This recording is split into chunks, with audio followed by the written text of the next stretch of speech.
There's different personalities on your team.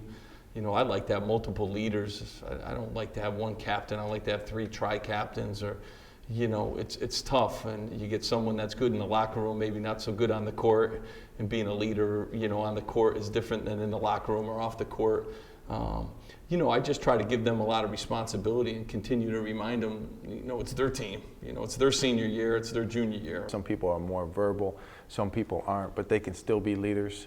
You don't always have to be a senior or an appointed captain, like you said.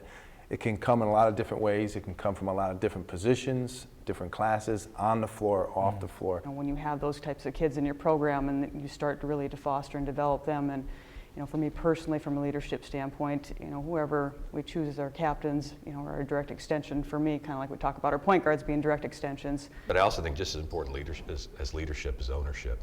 And if, you know, if our kids believe that they own the program, that the program really is about them, and that they have a responsibility in that, they're all then somewhat leaders. We're really lucky at UNICE. We started a program, leadership development program, with all the sports, and so we pick 2 different players on the team each year, and they go through pretty much a whole year program. And our athletic department has done a really great job with that. And I definitely have seen a change with some of our younger girls that have kind of come out of their shell.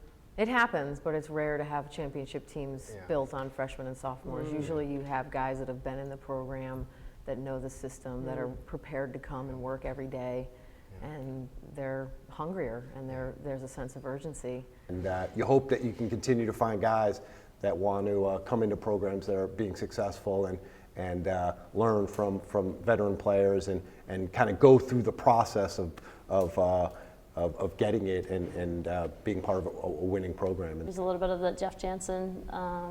He's kind of a guru for leadership, and we meet with our players once a week and just talk about, you know, leadership and trying to, doesn't matter if you're a freshman, sophomore, or senior, really start developing different ways off the court, and then obviously on the court as well. And I think as we move forward, the challenge for our program is, can we develop a freshman or sophomore to be a leader, so when these guys leave, we're ready to go.